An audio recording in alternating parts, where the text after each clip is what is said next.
coaching team is delighted to be here in Australia. It's our first large partnership outside of United States, and so as a first, it's really important to us. We're quite excited because we realize that this concept of turning outward and being public innovators for the sake of improving conditions in communities and really getting to lasting impact and on things people care about, it's universal. It's not just US based, it's worldwide. Every place we go, communities and people who work on behalf of communities want quality of life. It doesn't matter where you live, that's an aspiration that everybody shares. So it's wonderful for us to be able to bring the Harwood practice to Australia and to work with some absolutely wonderful community practitioners that are already here. So for us, the thing that's exciting is being able to build on the wisdom and the skills that they've already got, the good work that they're already doing, and help them be more efficient and more effective in how they're bringing change to their community. And we're learning in both directions, which is fabulous. I think what I've found really inspiring in the lab so far is the idea that at a time when there is so much pressure on government and community agencies and to provide more with less, there are some technologies and tools and skills and mindsets that we can use to really keep things moving forward for the greater good, keep things moving forward so that we continue to provide, really good quality services to people in the community so that we can find ways to innovate and continue to serve. The discussion about being part of a community that wants to look outward and look forward to doing things with the community instead of doing things to the community. I just think the times are right. There's whether it be an individual non-profit organisation, whether it's a government department or a member of the community, I think people are realising that they can really shape the future themselves.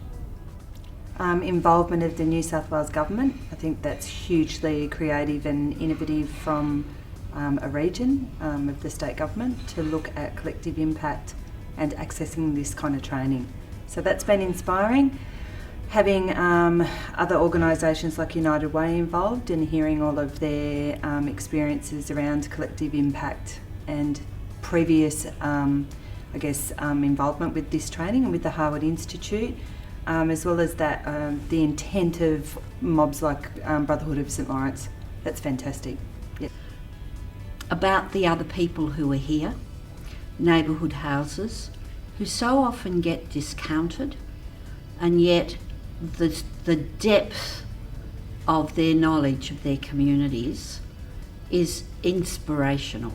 It's just amazing. I sat here today hearing them talk about what they do and how they connect and the ways in which they respond to the needs of their communities, but not just the needs, the aspirations of their communities. And we're a large organisation, and it's been possible for us to somehow slip away from some of that. So it's really been fabulous to be brought back to it. I think for me, coming from a university and not directly from a community-based organisation, it's been terrific to be back in a room with a lot of direct service providers. It's an area that I've been involved in a lot in the past, and it's wonderful to be back and to see that the sector is actually really growing and that there are so many interested and excited people about what they do. I've been so inspired by being here today, first of all to see so many public servants in the room and NGOs that we fund as an organisation. But I think the most innovative thing is turning outward. And so I often have felt that working in the public service, we're quite insular, introspective, we look inward rather than outward. And so it's really heartening to get the tools and skills to understand how to turn outward and actually have the community at the centre of the way we develop programs and policy. So I guess turning outward is a concept of a mind shift, thinking differently about the way you approach working with community. I think for me, personally, it's about reflecting on working with and how we work with community, and for the organisation it's about not being insular, about putting the head above the parapet and asking the questions of community about what we should do, how we can work better to serve their purpose, but also place the organisation in a better stead for the future. So it's a huge reminder that looking outward is not about focusing on my experience and my expertise, or what I think is my experience and my expertise. It's about understanding what's really happening out there, and then maybe drawing on your own experience while you do that, but that can't be the focus. It's about always having the focus on the people in the community, so that everything, all our decisions and our actions are always guided by, first and foremost, those people. And their wants and needs. So the aspirational discourse, I think, is incredibly important. And for us, representative of our consortium, it's around shifting ourselves from 8 individual organisations serving very often narrow geographies to looking outward to how best do we listen to and serve the best interests of our community. For me, that's very much about having an outward focus to all community and all the sectors within the community. So whether it's the business community, our NGO sector, government, philanthropists and community members just generally, that we're actually keeping that whole picture in mind.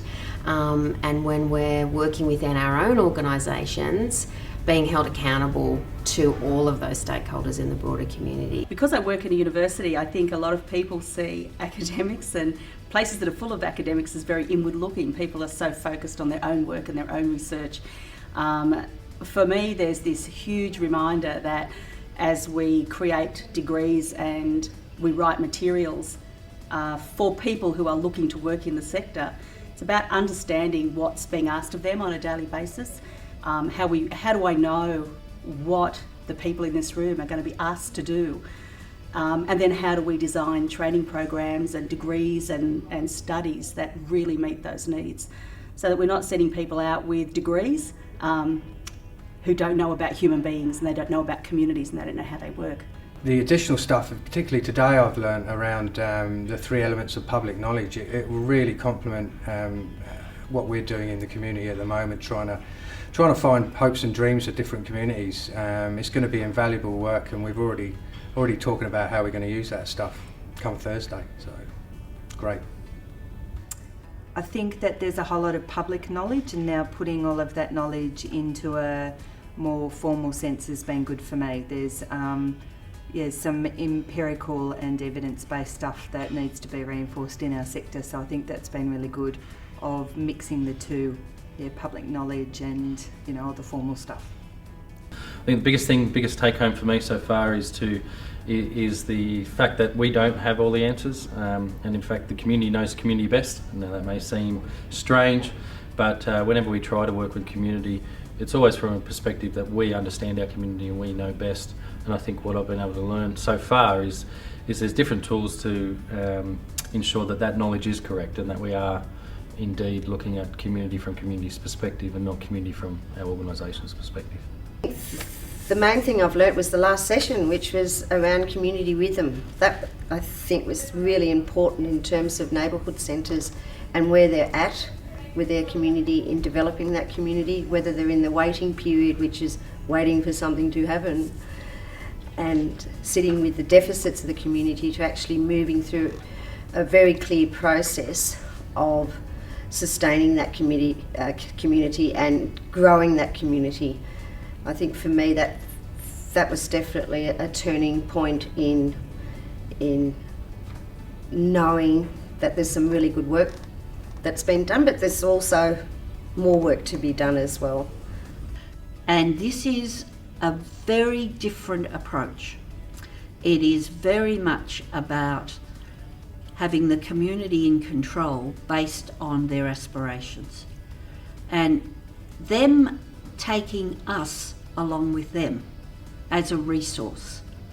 And I think that's quite different, and I think the potential of that is inspiring. Makes me feel all re-energised. I was doing this work in the 70s, late 60s and early 70s, and it's given me back that fire in the belly. I've been so excited about learning about engagement rather than consultation. So really, really excited about the idea that we don't consult anymore, but we engage. And they talk about conscious community conversations. So I think most of the time we have unconscious community conversations, but now it's about how do we really listen to what the community is saying that they want, rather than giving them a choice of 7 shades of grey that we've decided are the parameters of what we're willing to fund or willing to look at. So it is a really exciting proposition. I'm so excited that LCSA have brought out Rich Harwood and the Harwood Institute's work, because we really need it in New South Wales. We need it in the NGO sector, and we need it in the government sector. So again, it's really awesome to see so many public servants and NGOs in the room that are willing to look at things a little differently. So it's a completely new way of working for us, but it's something I think lots of people in different spaces have already been doing. But now we've got the tools and a toolkit of how to actually make this happen in community.